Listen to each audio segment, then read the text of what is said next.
जासु हृदय आगार बसहि राम सर चाप धर। सबके भीतर भगवान विराजमान है, पर दिखाई कहां पड़ता है? उसका दृश्य दिखाई पड़ रहा है तो हनुमंत लाल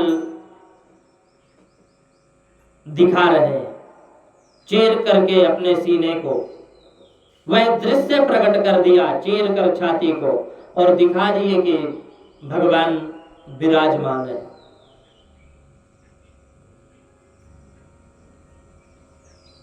ईश्वर सर्वभूतानां हृदय से अर्जुन तिष्ठति।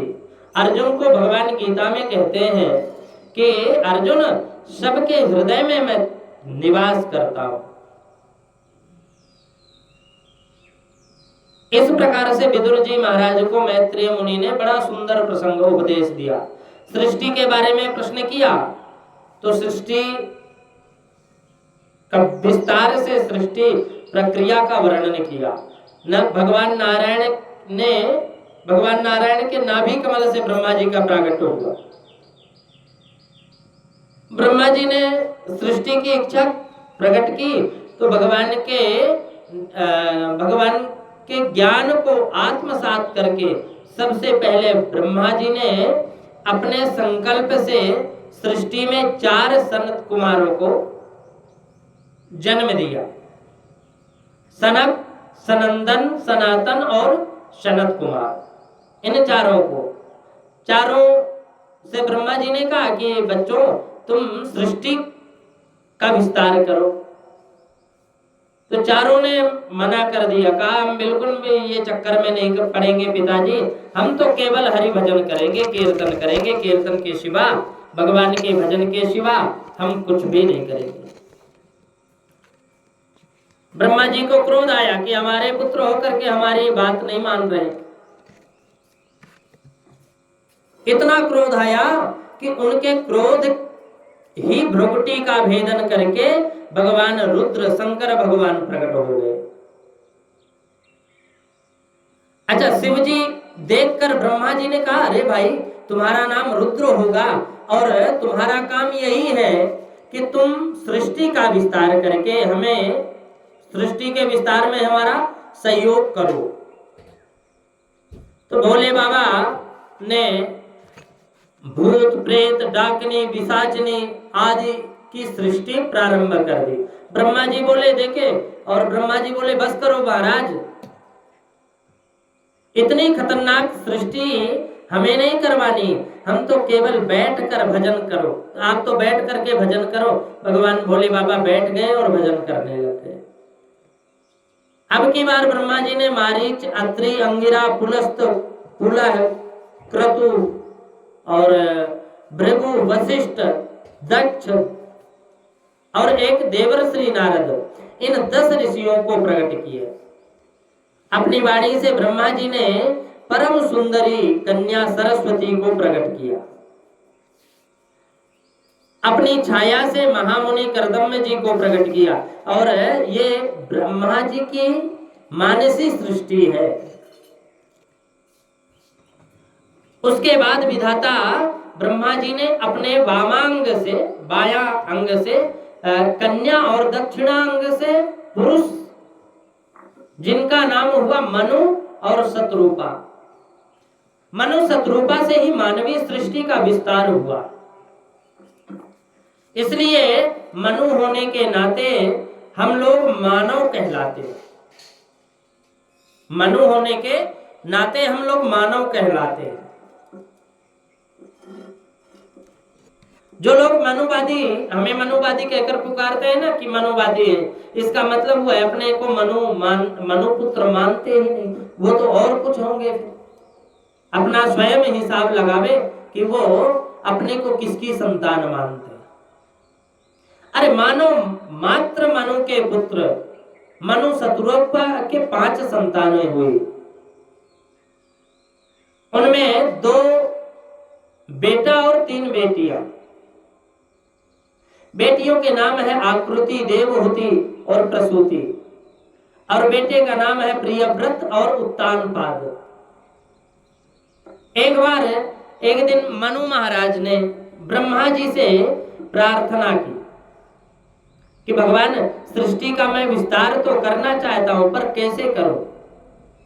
महाराज हिरण्याक्ष राक्षस हिरण्याक्ष राक्षस ने पृथ्वी का हरण करके लेकर के चला गया। तब ब्रह्मा जी ध्यान लगाए तो उन्हें बड़ी तेज छींक आई और छींक से उनकी नासिका से भगवान वाराह का रूप धारण करके प्रकट हो गए। देखते ही देखते वाराह भगवान का पर्वताकार स्वरूप हुआ। देवताओं ने बड़ी सुंदर स्तुति की। हिरण्याक्ष का वध करके भगवान ने पृथ्वी का उद्धार किया। विदुर जी ने मैत्रेय मुनि से पूछ दिया कि भगवान, कृपा करके तो यह तो बतलाइए कि हिरण्याक्ष कौन था। धरती को ही उठाकर लेकर चला गया, ये किसका बेटा था। तो मैत्रेय मुनि ने कहा कि विदुर जी, महामुनि कश्यप के पत्नी थी दिति, अदिति, मनु, वो दनु, काष्ठा, सुरसा आदि अनेक पत्नियां थी। उनमें दिति नाम की जो पत्नी है वह दैत्यों की माता है। एक बार कश्यप जी सूर्यास्त के समय संध्या वंदन आदि का अपना नित्य कर्म कर रहे थे, तो सूर्यास्त के समय देवी दिति ने उनके पास आकर रति याचना करना प्रारंभ कर दी। कश्यप जी ने देखा तो कहा कि देवी, ये ऐसाम घोर तमावेला, ये तो शाम का समय है और भगवान शंकर अपने गणों के साथ इस समय संसार में विचरण करते हैं, इसलिए भोले बाबा की पूजा सायंकाल के समय में अधिक पुण्य मानी गई है, पुण्यदायिनी मानी गई है। तो भगवान शिव इस समय परिभ्रमण करते हैं। सूर्यास्त के समय जो स्त्री गर्भाधारण करती है उसके दुष्ट संतति पैदा होती है, पर दिति ने एक भी नहीं मानी। तो भगवत इच्छा मानकर कश्यप जी ने दिति का मनोरथ पूर्ण किया। कामज्वर शांत हुआ, दिति को बड़ा पश्चाताप हुआ। मैत्रेय मुनि कहते हैं कि देवी, दिति ने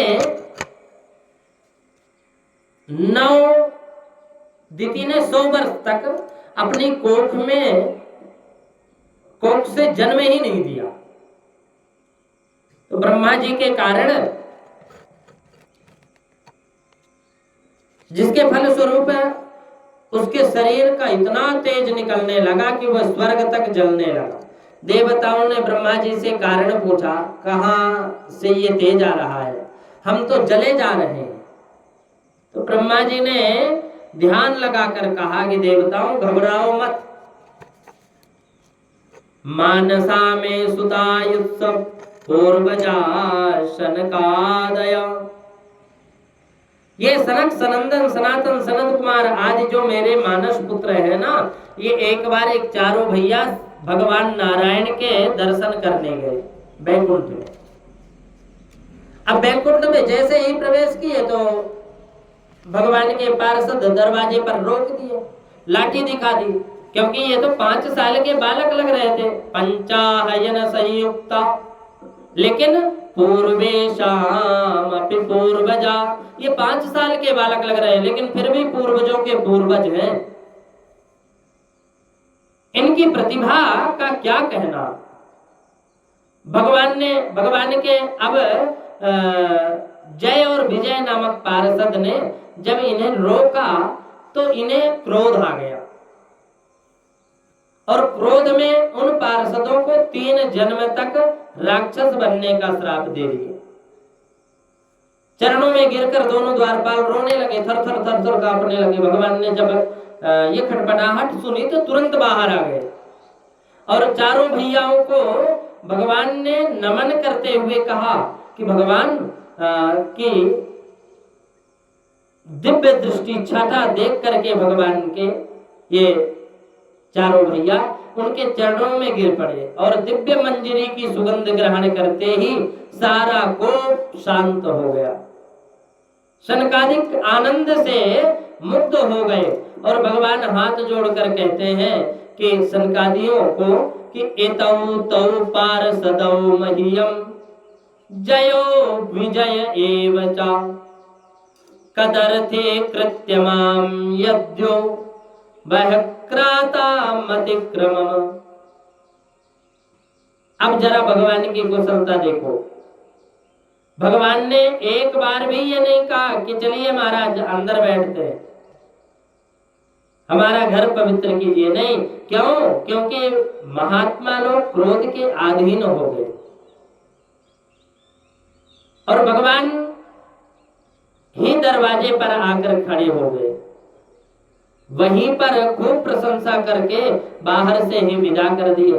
शब्द शैली देखो, एतौ तौ पार्षदौ मह्यम, कहते ये मेरे दोनों पार्षद हैं। अब देखो शब्दावली तो सनकादियों के प्रति ऐसी है कि भगवान सनकादियों को महत्व दे रहे हैं, जय और विजय को डांट रहे हैं, परंतु अंदर भगवान का संकेत क्या है? पार्षदों को कहते हैं कि ये मेरे पार्षद हैं और उन्होंने आपका अपमान किया है, इसलिए आपने इन्हें दंड देकर बहुत उचित किया है महाराज। मैं तो कहता हूं कि मुझे भी दंड दीजिए, क्योंकि सेवक का अपराध स्वामी का भी अपराध माना जाता है। इसलिए यहाँ भगवान कहते हैं कि मेरे पार्षदों ने आपका अपमान किया, आपका अपमान किया, इसलिए मैं अपराधी हूं। क्योंकि सच कहता हूं कि मेरी भुजा भी यदि किसी संत का अपमान कर दे तो मैं उस भुजा को भी काट दूंगा, ऐसा बोलते हैं। छिंजाम स्वबाहुमपि वह प्रतिकूल वृत्तिम। भगवान कहते हैं कि मेरे दो मुख हैं। कौन कौन से? ब्राह्मण और अग्नि। वेद भगवान कहते हैं कि ब्राह्मणोस्य मुखमासीत् बाहुराजन्य कृतः।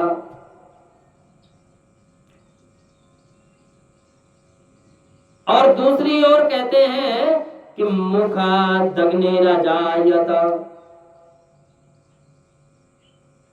मुख अग्नि रजायत, भगवान के मुख से अग्नि का जन्म हुआ है और भगवान के मुख से ब्राह्मण का जन्म हुआ है। ये दोनों ही भगवान के मुख हैं।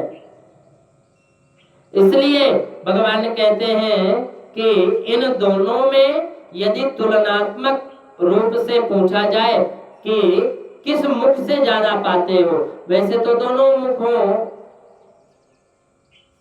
से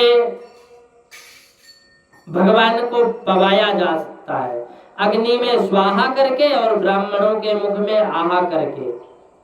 और आहा ब्राह्मण पाते हैं, आहा करके पाते हैं। तो डकार ले के गदगद हो जाते हैं, वही रबड़ी माल हुआ तो फिर कहना ही क्या। अंतरात्मा प्रसन्न हो जाती है, गदगद हो जाती है। तो भगवान से पूछा जाए कि इन दोनों मुखों में से सबसे अच्छा मुख से पाना अच्छा लगता है आपको, किस मुख से पाना अच्छा लगता है? तो भगवान कहते हैं कि ना हम तथा जिम यजमान हविर्नाते।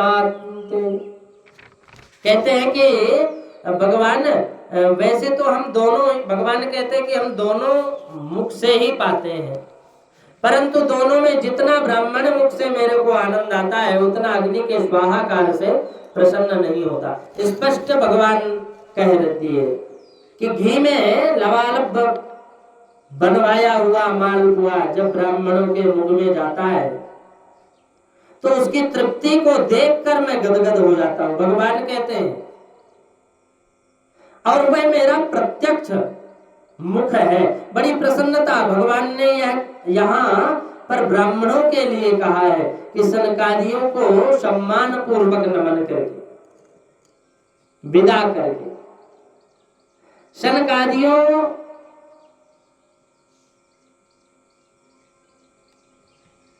आज बड़ी प्रसन्नता की बात, सनकादियों के श्राप से ही भगवान के पार्षद जय और विजय आज दिति मां के गर्भ में आ चुके।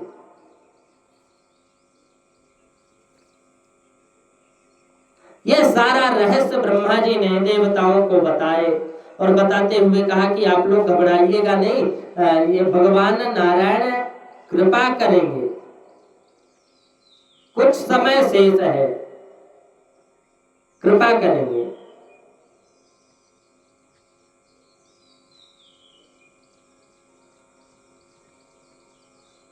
वहां भगवान ही कृपा करेंगे।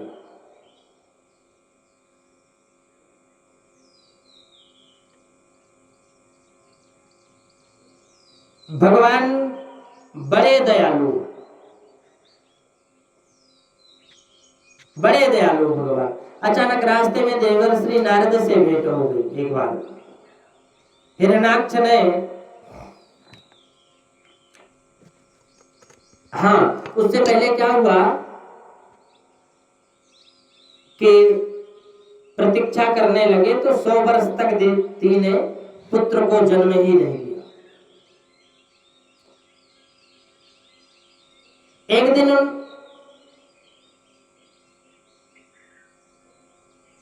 हिरण्याक्ष अपने बड़े भाई हिरण्यकश्यपु से बोला कि भैया बल पराक्रम बहुत मिला है, पर आज तक कोई लड़ने वाला नहीं मिला, इसलिए हम दिग्विजय करने जाते हैं। कहीं ना कहीं दुनिया में कोई ना कोई तो मिलेगा, और अकेला ही गदा लिए भगवान बड़े प्रसन्न होते।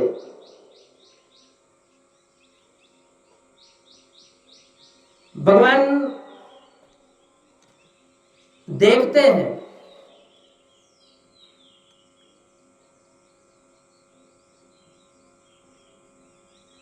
कि हमारे पार्षद क्या कर रहे हैं, और जय विजय इधर कहते हैं कि भैया हम तो अकेले जब जाते हैं, अकेले ही गदा लिए दिग्विजय करने के लिए निकले तो सबसे पहले स्वर्ग पर हमला बोलकर मैं जरा जाकर गदा उठाकर जो अट्टहास किया तो देवता लोग बिना युद्ध किए ही पूरा स्वर्ग खाली करके भाग गए। एक भी सामने नहीं टिका, देवताओं का अपमान करके वापस लौटे।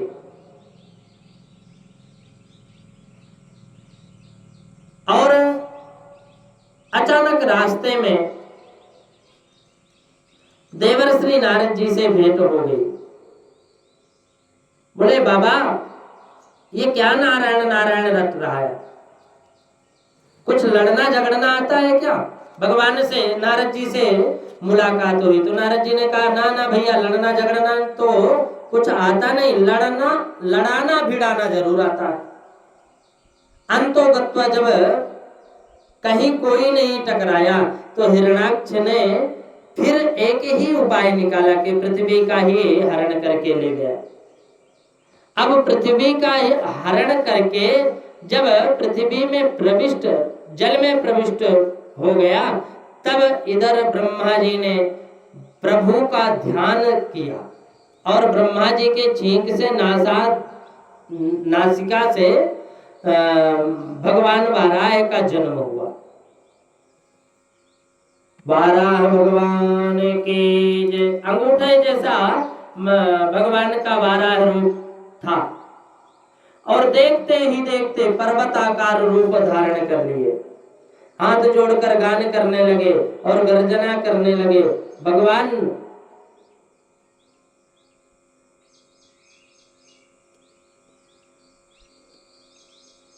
वहां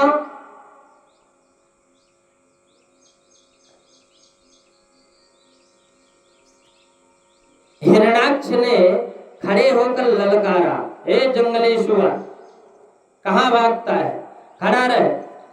पर भगवान ने एक नहीं सुनी, भागते गए। जब यथास्थान लाकर भूदेवी को स्थापित कर दिया, फिर भगवान खड़े होकर के बोले, आइए श्रीमान, बताइए क्या कर रहे थे आप। आपने जंगली में शुकर बोला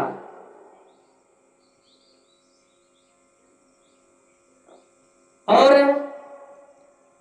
ठीक पहचाना, हम तो जंगल के ही शुकर हैं, जंगल के ही शुकर हैं।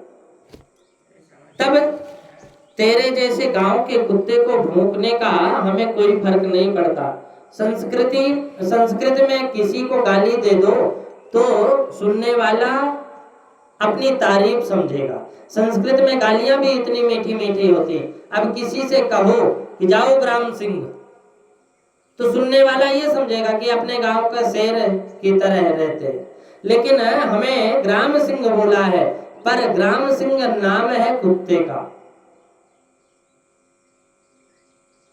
जो अपने गांव में तो सिंह की तरह भौंकता है,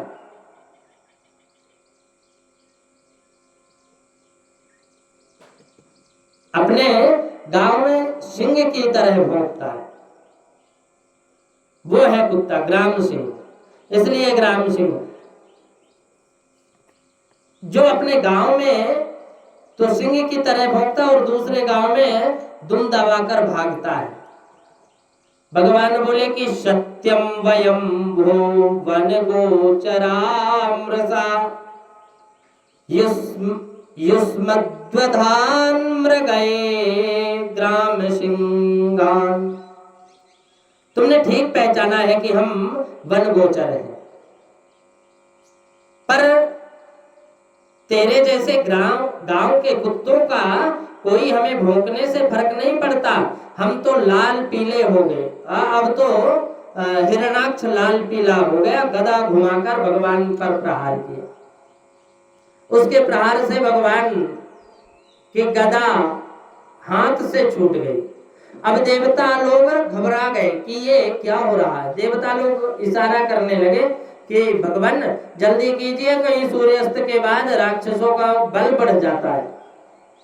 भगवान को हंसी आने लगी, देखो ये कितना डरे हुए, मेरी शक्ति में ही संदेह कर रहे हैं। भयंकर युद्ध हुआ, उस युद्ध को बहुत मायावी हिरणाक्ष ने दिखाई, पर भगवान मायापति के सामने एक माया नहीं चली। तो भगवान ने एक थप्पड़ गाल में मारा। करेण कर्णमूलेहं यथा त्वाष्ट्रम मरुत्पति। एक प्रहार जब गाल में मारा तो एक थप्पड़ में ही हिरणाक्ष की आंखें बाहर निकल चली। रक्त बमन करता हुआ धड़ाम से नीचे गिरा धरती पर। अब वो देवताओं ने जय जयकार किया नहीं, बोले किसी को भी विश्वास नहीं हो रहा था कि एक थप्पड़ में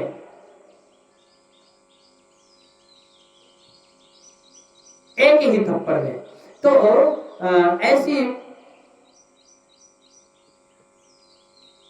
जब बड़ी देर तक खड़ा नहीं हुआ तो देवताओं ने कानाफूसी करना प्रारंभ कर दिया।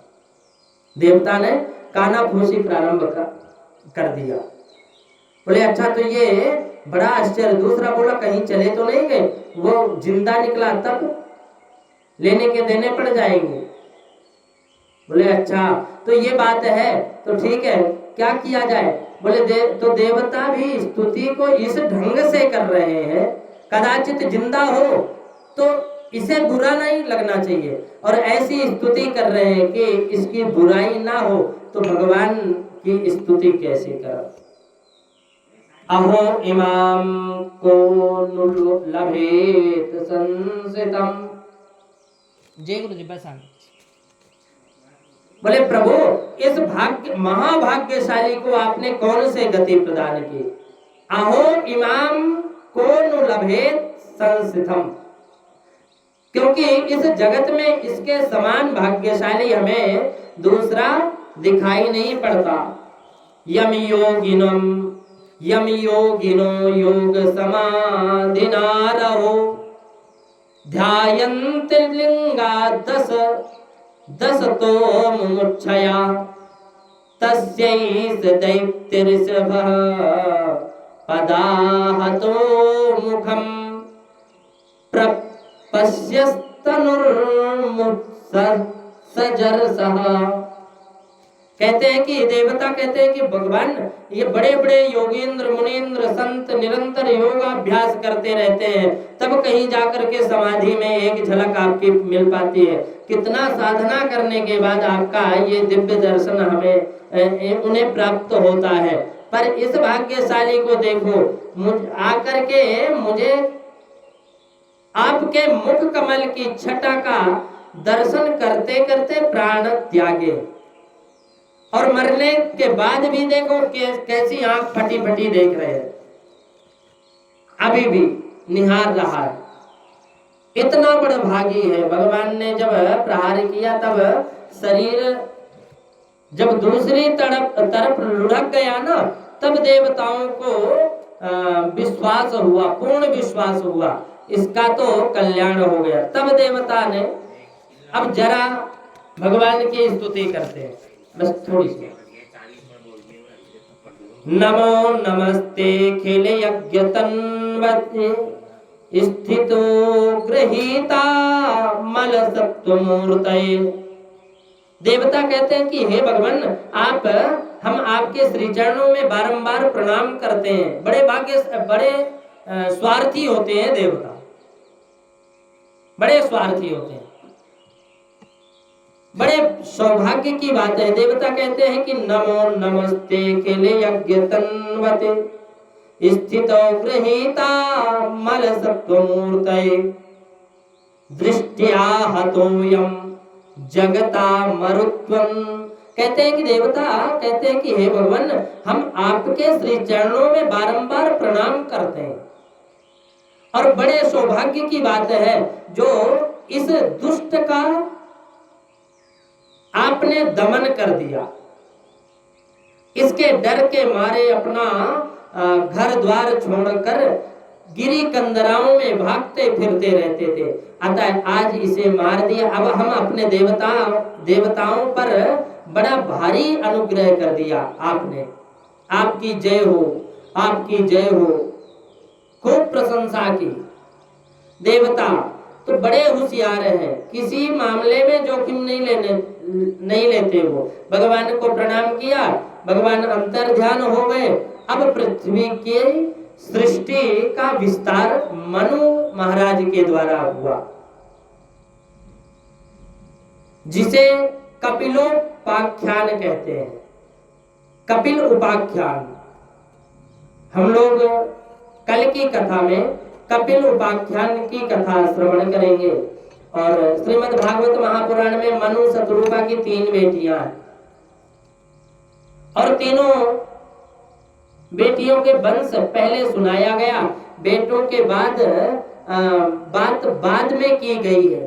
3 बेटियों में मझली बेटी देवहूति विवाह करदम्न जी के साथ हुआ।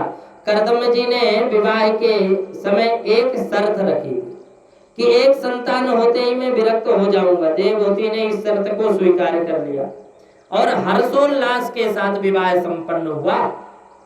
पुत्री से विदा लेकर माता पिता तो अपनी नगरी को लौट गए, पर शादी होते ही करदम्न जी समाधि में बैठ गए। कल की कथा में हम लोग श्रवण कर रहे थे, कई वर्षों तक अखंड समाधि लगी। कई जगह तो ऐसा था कि 40 वर्ष तक समाधि में बैठे रहे। तो देवहूति अपना सारा श्रृंगार उतार कर पति की सेवा में समर्पित बनी रही। कई वर्षों के बाद जब समाधि खुली तो करदम्न ने देवहूति को देखा, और देवहूति देखकर करदम्न जी को गदगद हो गई। तुष्टो हमद्व तब मान विमान दाया शुश्रूषया परमया परया च भक्त्या यो देहिनां मयतीव श्रोतृत्वदेहो नावेक्षितः समुचितः क्षपितुं मदर्थे।